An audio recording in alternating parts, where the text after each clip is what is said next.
12 minutes and 30 seconds ago, someone in the United States committed suicide. As I said that, another person committed suicide. I began preparing for this recording 12 minutes and 30 seconds before the first line of this recital.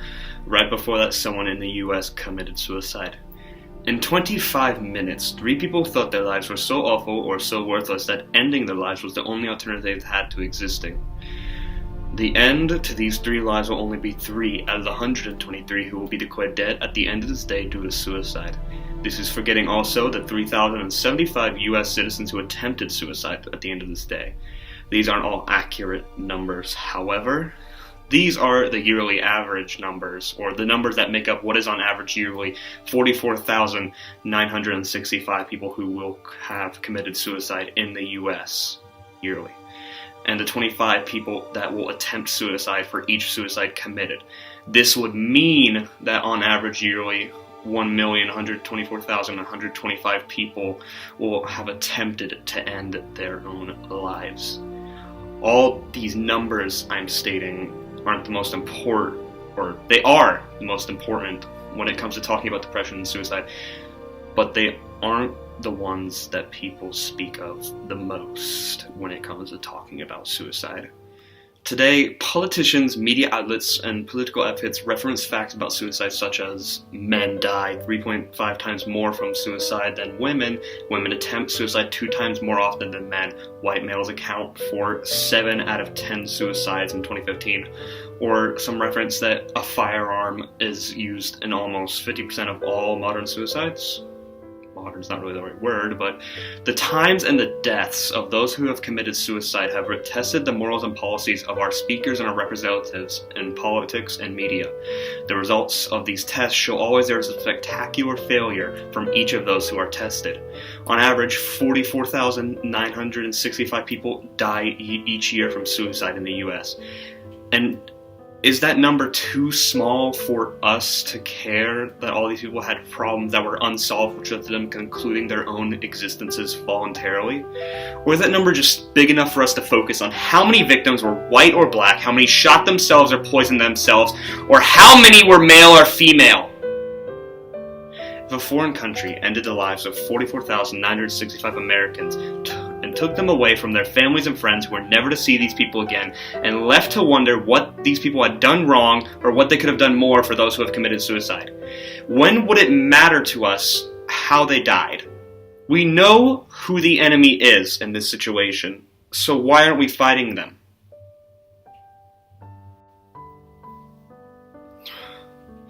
However, in a larger sense, coming from the divide in America itself, it must be stated that we cannot try to represent those who have passed on. We cannot interpret their legacy in our own way, and we must never, ever use their passing as a means for gain in any situation.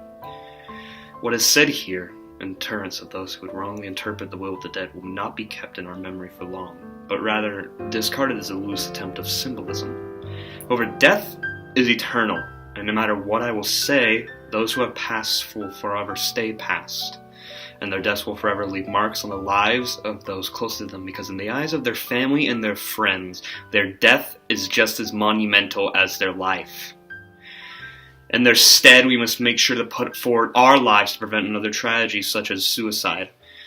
We will not always be successful in our efforts, but we will always be there to fight. A brotherhood of those who wish not to see our friends and our loved ones fade away because nobody could see their pain.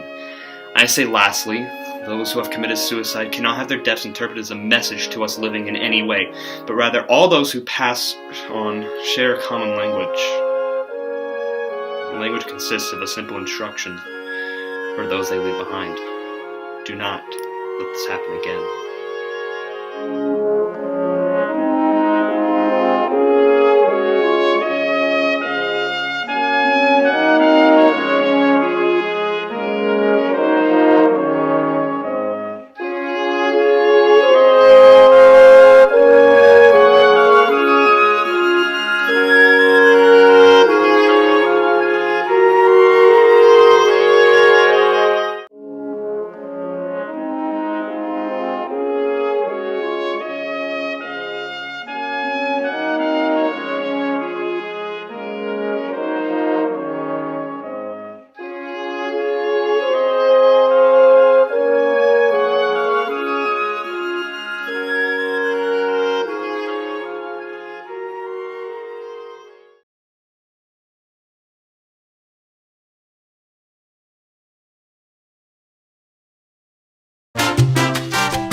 presence. What do I feel?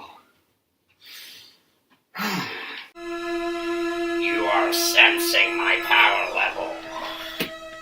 It is me who is here. Who are you? What are you doing here? Have you come to kill me? My name is Depression Man, and you're pretty good. But you know, you're only relatively powerful. I have come to kill you, and I will do it right. That isn't a real gun, is it? You can't have guns here. This thing right here, this gun, oh, you know, it's just a no more Fortnite gun. Every time I fire the weapon, you lose one game of Fortnite. How does it feel, nerd? No! Anything but that! Yes, be struck by the power of the awesome Depression Man. And now I will end you with my final move. Epic Ultimate Sadness!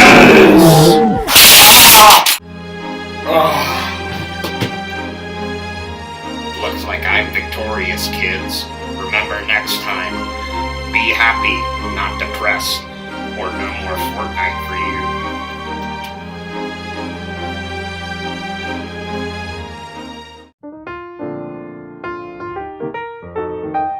Oh, I don't do that.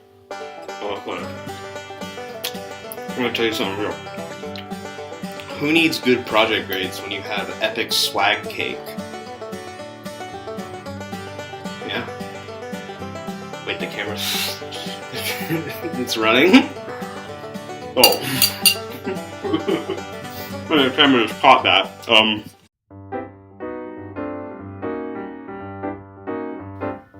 In a larger sense, it comes from the divide in America itself. Hey, Alex! Buddy! No, come back. No, Olive! Olive!